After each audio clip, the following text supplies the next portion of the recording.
Hello, one and all present here. This is Amit Kumar Singh, and welcome to my class on Statistics for Management. So, in this class, I'll discuss the previous year question paper, which related to the topic called median. And this question came in February 2016 for MBA student, all the students who are doing the MBA from Bangalore University. So for them, this question will be very helpful. At the same time, this will be helpful for all the students who are studying statistics. Either they are preparing for statistics for the exam, either it is CA Foundation, or they are studying statistics for the MCOM, or they are studying statistics for the BCom, BBA level. So everywhere statistics is very important. So in statistics, the most important chapter is a measure of central tendency. So when we talk about measure of central tendency, we are actually trying to interlocate the central part of the data. So the measure of central tendency basically talks about how we can interlocate the central part of the data. So whenever we assume statistics, whenever we try to understand how the data are represented in the form of statistics, either they are represented in the form of probability, or either they are represented in the form of non-probabilistic distribution pattern. If the data are there in the form of probability, they follow discrete distribution pattern based on binomial theorem, or they are based on Poisson distribution pattern, or they can either follow a normal distribution pattern. So when we talk about a normal distribution pattern, we believe a normal distribution pattern follow a bell-shaped curve. So under that bell-shaped curve, whenever we assume any events which happens around us, we assume that they follow a normal distribution curve. And under the normal distribution curve, so the basic important parameter here to understand generally where the maximum data will lie, and that is what the measure of central tendency is all about. So whenever we try to study the measure of central tendency, we try to find out where the central part of data lies, and that we study statistically by using the help of mean, median, or mode. So what is median? Median is all about finding the central part of the data. And this question, which came in Bangalore City for the subject called Statistics for Management, this question is also about finding the central part of the data, or to work on the median calculation. So as you can see in this question, here in this question, you have to do the calculation for median. So you need to do the calculation for the median, and here in this calculation median, the median is given to you. The median is given to you 50, and two of the frequencies which are unknown. So which is either of 20 to 40. Or they are of 60 to 80. You need to identify these frequencies. Okay, so those are missing frequencies what you need to identify. And this question came for 5 marks in Bangalore City in the year 2016. Okay, everyone. So I hope you understood this. Now talking about the total sum of frequency given to us is as 100. So I can, let me write down the problem. So then if I write down the problem, here it's written like expenditure. Here this is written as expenditure. So then I can see as 0 to 20, then 20 to 40, then you can see is 40 to 60, then you can see it is 60 to 80, and then it can be 80 to 100. Okay, everyone. Then going further, you have given number of families. Here it is given as number of family. Number of family is a frequency. Okay, so expenditure is basically is your class interval. So you can see the family is like 14, and this unknown, let it F1, then this is 27. Okay, then this is unknown, let that is F2, and then it is 15. Fine, everyone. And the total sum of frequency is 100. And I can do the sum of this. The sum of this, how much will I get? 15 plus 14 is 29. So 15 plus 14 is 29. So so the sum you'll get is 56. 56 plus F1 plus F2. 56 plus F1 plus F2, which is given to you as 100. That is given already in the problem. That is equal to 100. So you can say that F1 plus F2, that will be equal to 100 minus 56. So 100 minus 56 means that will be equal to 40. Fine. So write this as equation. Fine, everyone. So this much is given to you. So this much is given to you. This much is given to you.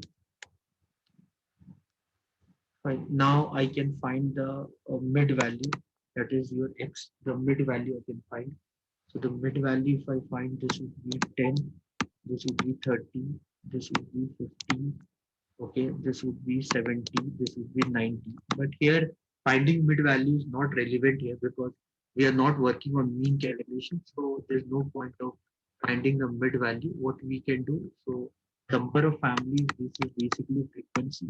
Because you're working on median calculation, better focus on less than cumulative frequency.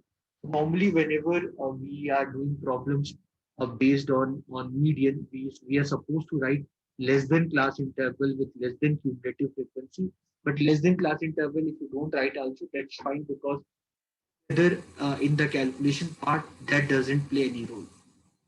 Okay, everyone. So here, if I write less than cumulative frequency, so this would be 14. This would be 14 plus F1.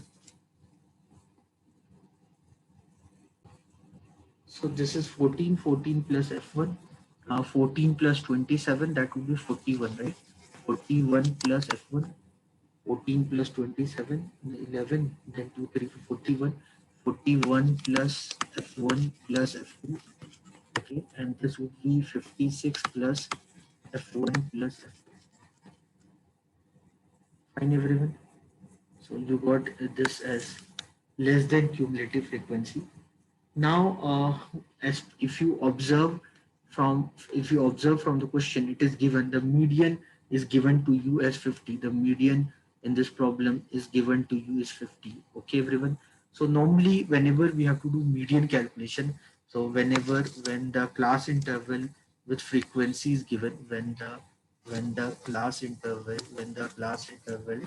with frequency is given, when the class interval with frequency is given, then basically for median we follow the formula. We for the median we follow the formula called L plus H by F, sum of F by 2 minus CF, where what is L? L is the lower limit of the selected class interval where you think that median possibly lies, that is your L. H is the height of that selected class interval. F is the frequency of that selected class interval, and CF would be one cumulative frequency before it. Now, in this problem, the median is already given to you is 50. The median is already given to you is 50. So if you understand uh, the logic here, we are trying to locate the median. And whenever if you understand, we are whenever we are working on class interval with frequency, and through which we are working on the location of median. If you understand, ultimately everything, whole process what we are doing on, we are actually doing all the process on this only. So on these set of data from 0 to 100, you have set of data from 0 to 100, you have the set of data from 0 to 100, and within this set of data from 0 to 100, you are trying to find the data which is the middlemost value. I hope you are getting the logic. So middlemost value here is 50. That is a median, that is equal to 50. And that value you can only get as a 50 if your selected class interval is 40 to 60. Then only you can get the value, as a 50 as a median. So with this you can easily understand that the L for u is 40. So the L for u lower limit, L is the lower limit. So the L for u, that will be 40. So the L for u would be 40. H is the, what is the H? H is the height. So height would class width, upper limit minus lower limit, 60 minus 40, that is 20. F is the frequency for that. Frequency is 27. Okay. And then sum of F was 100 by 2. 100 by 2 means 50 minus CF. One cumulative frequency before it. So one cumulative frequency before it. That is 14 plus F. That is 14 plus F. You can do this. So I can bring 40 this side, become 10. 10 is equal to 20 by 27. This is 50 minus 14 minus F1. So I can write this is 2, this is 13.5 is equal to, this is what, 36 minus f1. I can write f1 value is 36 minus 13.5. So I'll ultimately I'll get how much as the value. I'll get 22.5 as the f1. Okay, everyone. So this is 5 6, then 36. Okay, this is 3, this is 5 6, 36. So the f1 value is 36. So the f1 value what you're getting is 22.5. Okay, so once you get the f1 value is 22.5, you know that from equation 1, you know that f1 plus f2 is equal to 44, and if f1 is equal to 22.5, and if f1 is equal to 22.5 plus f2, that is equal to 44. So f2 value would be equal to 44 minus 22.5. So the f2 value would be 21.5. So hence you got the value of f1 and f2. So this will give you the value of f1 and f2. So f1 value is 22.5, f2 value is 21.5. This is what you had to do in this problem. So if you see in this problem, you have to find the same thing, f1, f2. So f1, f1 is f1 is 22.5, f1 is 22.5, f1 is your, the final answer is f1 is 22.5, f2 is 21.5. This is the final answer. If you do this, you will get the 5 marks in your exam. So guys, I hope you understood this whole series. If you have any doubt, feel feel free to use your doubts, to ask your doubts what you have in the comment option. And if you have liked the class, please click on the like button. And if you have not subscribed, subscribe to my channel to get all the possible questions which is relevant for your Bangalore City business statistics exam preparation that you are gonna get on this channel. So feel free to ask your doubt and do click on the like button if you have liked my session. Thank you, everyone. God bless you. Take care. Bye.